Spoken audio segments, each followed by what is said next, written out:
Hello everyone, नमस्कार बच्चों। तो आज जो है मैं आपका फिर से स्वागत करता हूं पाइथन क्लासेस में। हम लोग डिस्कस करेंगे एक बहुत ही नया टॉपिक, ठीक है, जिसका नाम है इंस्टेंटेनियस वेलोसिटी। इसको मैं बहुत ही नया टॉपिक क्यों बोल रहा हूं? इसका रीजन ये है क्योंकि यहां से आपको जो मैथमेटिक्स के मैं टूल बोलने वाला था कि भाई मैथमेटिक्स के कुछ टूल जो हैं हमको आने चाहिए फिजिक्स में यूज करने के लिए, तो वो टूल्स यहां से आपको लगाना चालू करना है। ठीक है, उन टूल्स का बड़ा ही प्यारा नाम है, ठीक है, उनको बोला जाता है कैलकुलस। कैलकुलस जिसमें हमको पढ़ने हैं डिफरेंशिएशन और इंटीग्रेशन। ठीक है, अभी फिजिक्स में अगर आपको कैलकुलस का बेसिक नॉलेज नहीं होगा तो यहां से आप प्रोसीड नहीं कर पाएंगे, आपको स्टॉप लग जाएगा। तो मैंने डिसाइड किया है कि मैं इंटीग्रेशन, डिफरेंशिएशन या कैलकुलस जो भी है, इसको मैं आपको पहले एक शॉर्ट में एक क्लास ले लूंगा, ताकि जितना मेरे को अपनी फिजिक्स के लिए रिक्वायरमेंट है उतना चीज आपको समझ में आ जाए। तो चलिए समझते हैं पहले मेरा जो कैलकुलस है वो होता क्या है, डिफरेंशिएशन, इंटीग्रेशन, इनका जन्म कैसे हुआ, इनकी रिक्वायरमेंट क्यों पड़ी और ये है क्या चीज। ठीक है, तो बच्चों आज हम लोग चलिए लिखते हैं पहले कैलकुलस। कैलकुलस का जो बर्थ था वो सर आइजैक न्यूटन द्वारा दिया हुआ था। ठीक है, सर आइजैक न्यूटन ने इसको इन्वेंट किया। क्यों रिक्वायरमेंट पड़ी इसकी, तो मैं आपको एक चीज बता दूं बच्चों, जब साइंटिस्ट लोग एक्सपेरिमेंट करते हैं ना तो बहुत सारे ग्राफ प्लॉट्स करते थे। ठीक है, वो लोग ग्राफ प्लॉट्स करते थे। Suppose Y and X axis पर उन्होंने ग्राफ प्लॉट किए किसी दो क्वांटिटी के बीच में, कुछ भी हो सकता है। यहाँ पे जैसे डिस्टेंस ले लिया, यहाँ टाइम ले लिया, वेलोसिटी ले लिया, यहाँ टाइम ले लिया, या फिर यहाँ पे एक्स और वाई, कोई भी आप दो क्वांटिटीज ले लीजिए, उनके बीच में लोग ग्राफ करवाते थे, करंट, वोल्टेज, कुछ भी, है ना। तो जब एक ग्राफ ऑब्टेन करते थे ना तो इनको प्लॉट कुछ ऐसे मिलते थे, है ना, कुछ भी प्लॉट मिलता था इनको, ये प्लॉट करते जाते थे। अभी प्लॉट करने के बाद ना इनको एरिया का रिक्वायरमेंट पड़ता था। अभी इस प्लॉट में इनका ये लोग क्या करते हैं, बेस्ट फिट कर्व को ड्रॉ करते हैं। बेस्ट फिट कर्व जो होता है वो ऐसा होता है जो मैक्सिमम पॉइंट से पास हो सके। तो मैक्सिमम पॉइंट से जब पास करके आप कर्व ड्रॉ करते हो तो उसको बेस्ट फिट कर्व बोला जाता है। ठीक है, अभी एक्सपेरिमेंट के दौरान क्या होता है कि हमको इन दोनों के बीच में जो हमने कर्व प्लॉट किया ना, इसके बीच का हमको एरिया चाहिए होता है। ठीक है, वो एरिया ये भी हो सकता है, सपोज ये, ठीक है, ये भी एरिया हो सकता है, वो एरिया हो सकता है ये भी हो, है ना, मतलब एंड पॉइंट अगर यहां पर है तो, है ना। तो कर्व के बीच का एरिया जो है किसी भी प्लॉट में हमको इंपॉर्टेंट होता है। फॉर एग्जांपल मैंने अभी आपको पढ़ाया नहीं लेकिन अभी बता देता हूं, जैसे एक्स और टी के बीच का ग्राफ है ना, वी और टी के बीच का graph, velocity versus time graph, उसमें आपको अगर ऐसा कुछ ग्राफ मिल रहा है ना, velocity is increasing with respect to time, तो इनके बीच का ग्राफ अगर आपने प्लॉट किया तो ये जो एरिया होता है ना, ये जो एरिया होता है ये आपको डिस्टेंस देता है। क्या देता है? डिस्टेंस, है ना। हमेशा जब भी आपको निकालना हो कि दो कर्व के बीच में एरिया क्या रिप्रेजेंट करेगा तो हमेशा मल्टीप्लाई कर दीजिए। ठीक है, जैसे y और x के बीच का ये जो कर्व है, इस कर्व की कोई इक्वेशन होगी, है ना। उसी तरह से आपको अगर पता करना है कि क्या क्वांटिटी मिलने वाली है तो हम लोग जनरली मल्टीप्लाई करके देख लेते हैं, जैसे वेलोसिटी इनटू टाइम, तो इसका यूनिट क्या होता है, यहाँ पे देखिए डायमेंशनल एनालिसिस जो हमने पढ़ा था उसका यूज आ जाएगा। डायमेंशन हमने पढ़ा था ना सेकंड चैप्टर में, तो उसका यूज कैसे आ जाएगा, वेलोसिटी का जो यूनिट है वो मीटर पर सेकंड होता है, टाइम का यूनिट सेकंड होता है, सेकंड कट गया, क्या बच गया, मीटर, यानी हमें डिस्टेंस मिल गया। ये सब मैं क्यों बता रहा हूं, मैं इसलिए बता रहा हूं कि ये तो कर्व का इक्वेशन बहुत सिंपल है, ये स्ट्रेट लाइन है, स्ट्रेट लाइन की इक्वेशन क्या होती है, x इक्वल टू वाई होती है। ठीक है, प्लस सी भी बोल सकते हैं, y is equal to M X plus C करके हम लोग पढ़ेंगे कि स्ट्रेट लाइन की जो इक्वेशन होती है वो y is equal to M X plus C होती है। यहाँ पे m स्लोप होता है, c हमारा y एक्सिस पे कितना उसने कट किया वो चीज होती है। ठीक है, इंटरसेप्ट, y इंटरसेप्ट बोलते हैं इसको। तो ये सब बात की बात है। अभी बस आप ये समझिए कि ये सब मैथमेटिक्स में आप लोग जब भी होगा आप देखेंगे ही, बात की बात है। अभी बस इतना समझिए कि हमको ये एरिया इंपॉर्टेंट होता है। अभी ये एरिया तो इंपॉर्टेंट होता है, लेकिन आप ये बताइए कि अगर कोई कर्व्ड चीज है तो मैं उसका एरिया कैसे निकालूं?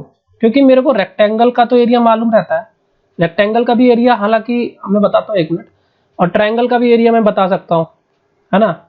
ये दो चीज तो साइंटिस्ट को उस टाइम मालूम थी कि इसका एरिया भाई half into base into height होता है, इसका एरिया x इंटू वाई होता है, अगर ये x है ये y है ना, या फिर किसी को भी ले लीजिए, लेंथ इंटू ब्रेड्थ होता है कुल मिला के, है ना। हालांकि इस रेक्टेंगल का एरिया लेंथ इंटू ब्रेड्थ बोलना, ये भी अपने में एक बहुत बड़ी मैथमेटिक्स थी जब डेवलप हुई थी, ये तो बहुत पहले से हम लोग जान रहे हैं, ठीक है। इसको आधा कर दिया गया, half into base into height यानी लेंथ एंड ब्रेड्थ, इसका भी इसी का बस आधा कर दिया तो ट्रायंगल का एरिया बन गया, है ना। तो जिस टाइम हमने लेंथ इंटू ब्रेड्थ रेक्टेंगल का एरिया बोला, ये उस टाइम बहुत बड़ी डिस्कवरी थी, इसको भी उस टाइम बोलना अभी तो हमें बहुत ऑब्वियस लगता है, लेकिन ये चीज भी आपको बोलना उस टाइम पर बहुत बड़ी डिस्कवरी मानी जाती थी, ठीक है। लेकिन ये बहुत ही सालों पहली बात है, अभी तो हम लोग बहुत आसानी से बोल सकते हैं कि लेंथ इंटू ब्रेड्थ है। मेरा कहने का मतलब ये है कि अगर रेक्टेंगल का एरिया आप लोग लेंथ इंटू ब्रेड्थ आप जान रहे थे, ट्रायंगल का जान रहे थे, लेकिन अगर मैं कोई कर्व दे दूं तो इसका एरिया का फॉर्मूला मैं कैसे निकालूंगा यार, ये तो बहुत दिक्कत हो गई ना। इस कर्व का एरिया आपको मैं बोलूं निकालने के लिए, तो आप निकाल पाएंगे क्या? नहीं निकाल पाएंगे, बोलेंगे कि भाई इसका तो कोई फॉर्मूला ही नहीं है, नो फॉर्मूला, फॉर्मूला एग्जिस्ट ही नहीं करता। किसी कर्व के बीच का कोई एरिया अगर आपको निकालना है तो वो तो आप निकाल ही नहीं पाएंगे, बोलेंगे भाई मेरे पास तो फॉर्मूला ही नहीं है, मैं कैसे निकालूं? अगर ये सीधी होती लाइन, हालांकि ये लाइन भी तो एक कर्व ही है, समझ रहे हैं आप लोग, तब तो आप बोल देते आराम से भाई कि लेंथ इंटू ब्रेड्थ कर दो, हो आ गया। लेकिन अभी आप कैसे बोलेंगे? तो इसी मुसीबत को, इसी डिफिकल्टी को सॉल्व किया सर आइजैक न्यूटन ने। सर आइजैक न्यूटन ने ये कहा कि देखिए, सर आइजैक न्यूटन का कहने का मतलब क्या था? सर आइजैक न्यूटन ने ये बोला कि कोई भी अगर कर्व है, ठीक है, इसको बहुत ही छोटे से एरिया में आप डिवाइड कर दीजिए, ठीक है, बहुत ही छोटे एरिया में। ये तो अभी एरिया आपको अपनी आंखों से दिख रहा है, ठीक है, लेकिन ये इतना छोटा एरिया है कि आपको अपनी आंखों से भी नहीं दिखे, इतना छोटा एरिया आपको लेना होगा। कैसा कि अगर मैं इसको जूम करूं, मैं इसको जूम कर रहा हूं, ठीक है, मैं जूम करके इसको यहां बना रहा हूं, तो ये कुछ इस तरह से दिखना चाहिए, ये कर्व होगा, ठीक है। बहुत ही पतली स्ट्रिप ली है मैंने, क्या किया, स्ट्रिप ले ली, बहुत पतली स्ट्रिप ले ली, ठीक है। तो मैंने बहुत पतली स्ट्रिप ले ली, तो अगर मैं इसको इस इतने एरिया को अगर मैं जूम करके देखूं तो ये मेरे को कुछ इस तरह से दिखेगा, ठीक है। Let me draw it first.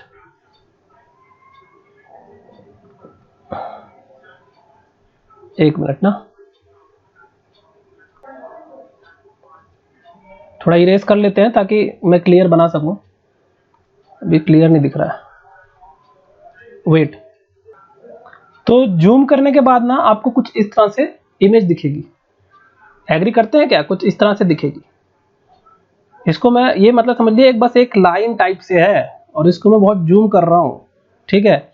इसी को इन्होंने क्या बोला कि ये जो मेरी स्ट्रिप है ना, उसकी विड्थ मैं बोल रहा हूं dx, और dx मतलब नेग्लिजिबल है, जीरो, ऑलमोस्ट जीरो है, ऑलमोस्ट टेंडिंग टू जीरो, इतनी विड्थ है इसकी कि बहुत ही negligible, almost tending to zero, इतनी विड्थ है dx की, तो इसको इन्होंने dx बोला, ठीक है। और अभी आप देखेंगे जो ये आपने लाइन बनाई, इसको मैंने जूम करके यहाँ पे आपको दिखाया, तो इसको इन्होंने, इसके पीछे लॉजिक देखिए क्या था, इतना ब्रिलियंट आइडिया इन्होंने दिया। इन्होंने ये बोला कि अगर मेरे को इस कर्व का एरिया निकालना है तो ऐसी dx की मैं लाइन यहां से एक कर्व के अलॉन्ग बनाता चला जाता हूं, ठीक है। और ये कर्व की इक्वेशन एक्चुअली आपको पता रहती है, ये कर्व की इक्वेशन आपको पता रहेगी, y is equal to something something, जो भी इक्वेशन होगी, x स्क्वायर x क्यूब जो भी रहेगा, ये कर्व की इक्वेशन आपको पता रहती है, ठीक है। कर्व की अगर आपको इक्वेशन पता है तो मैं यहां से उठा और इस कर्व तक मैं गया, यहां से उठा इस कर्व तक मैं गया, तो y की जो वैल्यू है वो आप देखिए जीरो से लेकर के इस कर्व की जो वैल्यू होगी y की, है ना, कर्व की इक्वेशन जो होगी वहां तक वेरी करेगी। जीरो से उठा करके आप कर्व की इक्वेशन तक पहुंच जाएंगे, जीरो से उठा के आप कर्व की इक्वेशन तक पहुंच जाएंगे। और विड्थ क्या हो गई? विड्थ तो आपके पास dx थी, ठीक है, और लेंथ आपको मिल गई, लेंथ आपको क्या मिल गई, लेंथ आपको मिल गई भाई 0 टू जो भी कर्व की इक्वेशन है वहां तक, तो 0 टू कर्व की जो भी इक्वेशन होगी वहां तक, या y माइनस 0 बोल दीजिए, है ना। और y की वैल्यू आपको पता होगी क्योंकि कर्व की इक्वेशन आपको पता है, कर्व की इक्वेशन कुछ भी हो सकती है, x3 x2 जो भी होगी, तो y की वैल्यू आप यहाँ पे डाल सकते हैं, ठीक है। अभी आप देखिए ब्रिलियंट आइडिया ये था कि हम लोग कैसे बोल सकते हैं कि अब मैं लेंथ इंटू ब्रेड्थ करूंगा, लेंथ इंटू ब्रेड्थ करूंगा, तो ये इस रेक्टेंगल का जब मेरा एरिया आ जाएगा, लेंथ इंटू ब्रेड्थ करने के बाद ये स्ट्रिप का मेरे को एरिया मिल गया। अब ऐसे ऐसे इनफाइनाइट एरिया अगर मैं जोड़ता चला जाऊं, जोड़ता चला जाऊं, जोड़ता चला जाऊं, तो मुझे ये कर्व का पूरा एरिया मिल जाएगा। लेकिन ऐसा मेरे को कब तक करना है, मुझे कब तक करना है, मुझे x इक्वल टू ये जो भी वैल्यू होगी, यहाँ पे जो x होगा x1, ठीक है। और दूसरा कहां तक जाएगा, एक मिनट, दूसरा मेरा जो x है वो तब तक मैं इंटीग्रेट करूंगा जब तक मैं यहां से यहां तक नहीं पहुंच जाता। इसको इसने बोला x2, ठीक है। x1 से लेकर x2 तक मैं ये लाइंस को जोड़ता चला जाऊंगा, जोड़ता चला जाऊंगा, जोड़ता चला जाऊंगा, और जोड़ के जो मेरे को एरिया, ये x1 से लेकर x2 के बीच का जो भी एरिया होगा वो इस कर्व का एरिया हो जाएगा। समझ में आया, समझ में आया, वो इस कर्व का एरिया हो जाएगा। लेकिन मैं कैसे कह सकता हूं कि ये जो मैंने स्ट्रिप ली है उसका एरिया इस कर्व के बराबर है। तो आप एक चीज देखिए, आप एक चीज देखिए, जब मैंने इसको जूम किया ना तो ये रेक्टेंगल का एरिया था, ये बात मानते हैं, है ना। मेरे को dx विड्थ क्यों लेनी पड़ी, मेरे को बहुत ही पतली विड्थ क्यों लेनी पड़ी, इतनी पतली विड्थ की जो 0 पे टेंडिंग है, इतनी पतली विड्थ मेरे को लेनी क्यों पड़ी। उसके पीछे रीजन ये था कि अभी आप देखिए ये एरिया था ना रेक्टेंगल का, तो ये जो एरिया है वो तो इस पोर्शन तक देखेंगे, अगर आप इस पोर्शन तक की बात कर रहा हूं, यहां से लेकर यहां तक, तो आप देखेंगे कि कुछ ज्यादा मैंने ऐड कर दिया, इतना मैंने ऐड कर दिया ज्यादा। जो कर्व के बाहर आप देख रहे हैं एरिया रेड से जो मैंने पेंट किया, वो मैंने एक्स्ट्रा एरिया ऐड कर दिया। लेकिन अगर आपकी विड्थ बहुत पतली है तो आप एक और चीज देखिए कि उतना ही तो एरिया मैंने यहां सब्ट्रैक्ट भी कर दिया, ब्लू से मैंने दिखाया है। तो जितना मैं ऐड कर दिया एरिया, उतना ही मैंने ये ब्लू वाला जो एरिया था, है ना, कर्व का, उतना ही मैंने सब्ट्रैक्ट कर दिया। तो ऑलमोस्ट जो एरिया आएगा रेक्टेंगल का वो कर्व के एरिया के बराबर आ जाएगा। और ये तभी पॉसिबल है, ये एरर, इतनी जो है मेरी एरर है ना, ये एरिया निकालने में मेरी एरर आती है। और ये एरर बहुत ही कम होगी अगर आप जो स्ट्रिप है उसको बहुत ही पतला रखेंगे तब। अगर आपने स्ट्रिप बहुत बड़ी रख दी, आपने स्ट्रिप बहुत बड़ी मोटी ले ली, है ना, तो आपने सपोज ये वाली स्ट्रिप ले ली, है ना, तो ये एरर बहुत ज्यादा आ जाएगी, ये एरर बहुत ज्यादा आ जाएगी, इतना ज्यादा एरर हो जाएगा कि हम लोग को करेक्ट एरिया नहीं मिल पाएगा। अगर स्ट्रिप बहुत ही पतली ले लें आप, ठीक है, तो आप बोल सकते हैं कि जितना मैंने एरिया रेड वाला एक्स्ट्रा ऐड किया उतना ही मैंने ब्लू वाला माइनस कर दिया। तो ऑलमोस्ट जो रेक्टेंगल का ये मेरा एरिया होगा वो मेरे कर्व के नीचे का एरिया के बराबर आ जाएगा, ठीक है। इसी वजह से जो हम लोग स्ट्रिप है ना, स्ट्रिप की विड्थ जो है dx लेते हैं, जो कि बहुत ही पतली 0 से टेंडिंग होती है। जितना ये पतला होगा उतना ये एरिया कम होगा, ठीक है। उतना मेरा एरर जो है, एरर आप बोलेंगे जो मैंने एक्स्ट्रा एरिया या फिर कम एरिया है, उतना एरर मेरा कम हो जाएगा, कैलकुलेशन में मेरा एरर कम हो जाएगा। और एरिया जो है वो ऑलमोस्ट रेक्टेंगल या स्ट्रिप के एरिया के बराबर ही आ जाएगा। तो आप अभी मैंने जो कैलकुलस का है वो बेसिक आपको समझाया है, ये हमारा कैलकुलस का बेसिक होता है। अभी आप आ जाइए कि भाई डिफरेंशिएशन और इंटीग्रेशन क्या होता है। तो ये देखिए, अगर पतली पतली स्ट्रिप को जोड़ा जाता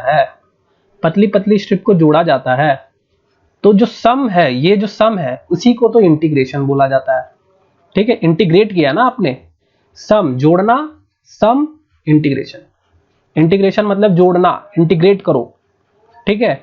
और अगर मैं पतली सी स्ट्रिप ले लूं, इस पूरे एरिया को कन्वर्ट करूं एक पतली सी स्ट्रिप में, मुझे पतली स्ट्रिप चाहिए, इस पूरे कर्व की मुझे अगर पतली स्ट्रिप लेनी है, इस पतली स्ट्रिप को बोला गया कि इस बड़े से एरिया को तोड़ दिया गया छोटे हिस्से में, इसको बोला गया तोड़ना बोले तो डिफरेंशिएशन।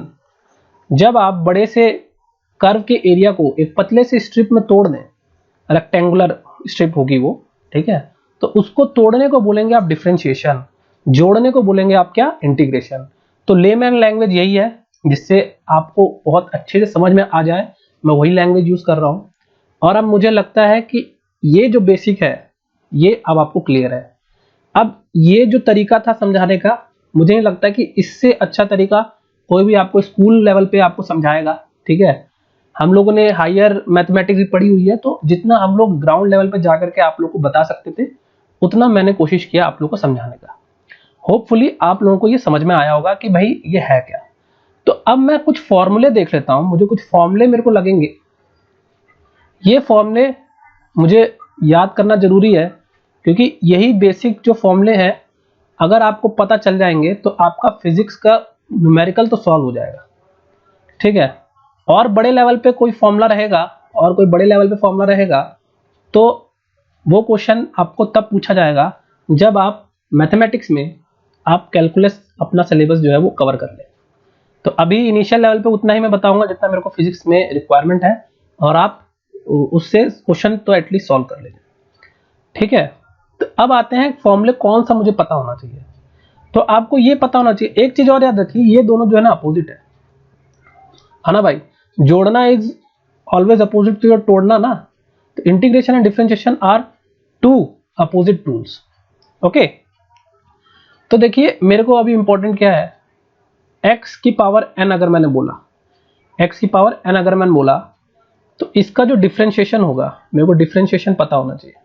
डिफरेंशिएशन क्यों पता होना चाहिए, क्योंकि अभी मैं इंस्टेंटेनियस वेलोसिटी की डेफिनेशन बताऊंगा।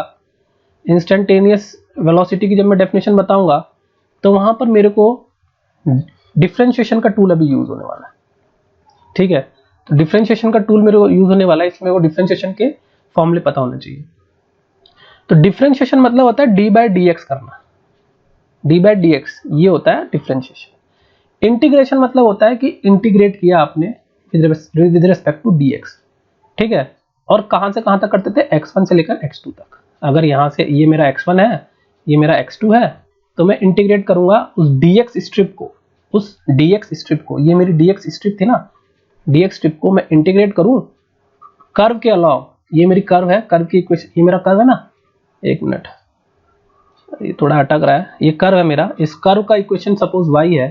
अभी इतना आपको अगर लगे कि भाई ये क्या हो गया, तो घबराने की कोई जरूरत नहीं है भाई, क्योंकि कैलकुलस आप पहली बार पढ़ रहे हैं।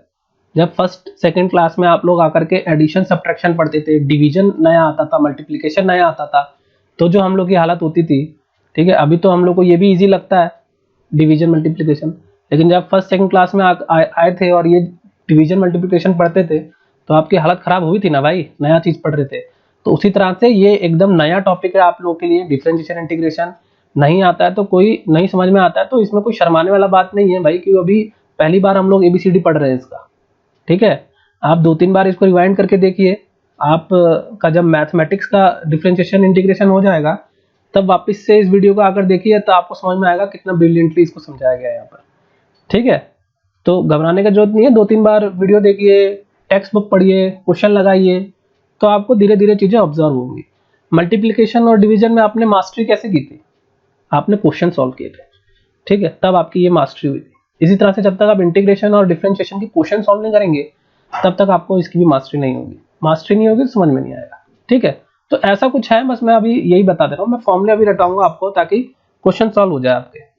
ठीक है, तो डिफरेंशिएशन ऑफ x की पावर n, x की पावर n मतलब क्या हो गया भाई, डिफरेंशिएशन x की पावर n मतलब ये हो गया कि मेरा x जो वेरिएबल था उसकी पावर कोई भी कांस्टेंट, जैसे क्यूब हो गया या x का स्क्वायर हो गया या x की पावर 5 हो गया, उसका अगर मुझे डिफरेंशिएशन करना है तो वो होता है n, आगे ले लेते हैं इसको, आगे ले आते हैं इसको, n x की पावर और एक सब्ट्रैक्ट कर देते हैं। ठीक है, फॉर एग्जांपल अगर आपको x क्यूब का डिफरेंशिएशन करना है तो इसका डिफरेंशिएशन क्या हो जाएगा, 3 को आगे ले आओ, x की पावर क्या हो जाएगा, स्क्वायर हो जाएगा। ठीक है, एक कम हो जाएगा, यहाँ पर एक कम हो जाएगा, n-1 हो जाएगा। ठीक है, अगर x स्क्वायर का आपको डिफरेंशिएशन करना है तो क्या हो जाएगा, 2 को आगे ले आओ और जो इसकी पावर है उसको एक कम कर दो, 1 हो जाएगा। ठीक है, यानी 2x। x की पावर 5 का कैसे करेंगे, 5 आगे ले आओ, x की पावर क्या कर दोगे, 4 कर दोगे। आया समझ में?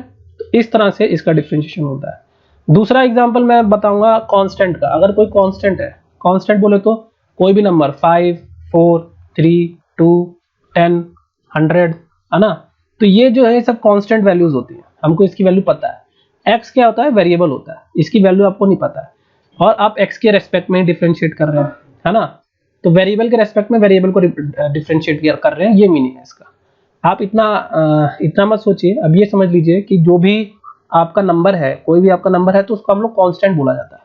कांस्टेंट का अगर डिफरेंशिएशन आप कर रहे हो किसी भी वेरिएबल के रेस्पेक्ट में तो वो हमेशा जीरो होता है, ठीक है। कोई चीज हमें अगर फिक्स पता है कि इतनी वैल्यू है तो उसको तो आप थोड़ी तोड़ सकते हो, उसका तोड़ोगे तो जीरो ही आएगा, ठीक है।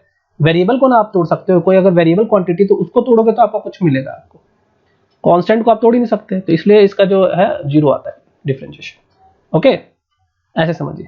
तो ये दो फॉर्मूला मेरे को लगता है अभी यूज होगा, इसके अलावा तो अभी कोई यूज होने वाला नहीं है, ठीक है। तो अब आप समझने के लिए तैयार हैं इंस्टेंटेनियस वेलोसिटी। खाली इंस्टेंटेनियस वेलोसिटी पढ़ाने के लिए मुझे डिफरेंशिएशन इंटीग्रेशन आपको क्लियर करना पड़ा अभी, ठीक है। तो चलिए देखते हैं अगली क्लास में हम लोग इंस्टेंटेनियस वेलोसिटी होपफुली समझ पाएंगे क्या होता है, ठीक है। तो थैंक यू, कोई भी डाउट हो कमेंट में लिखिए, हम लोग जरूर हेल्प करेंगे।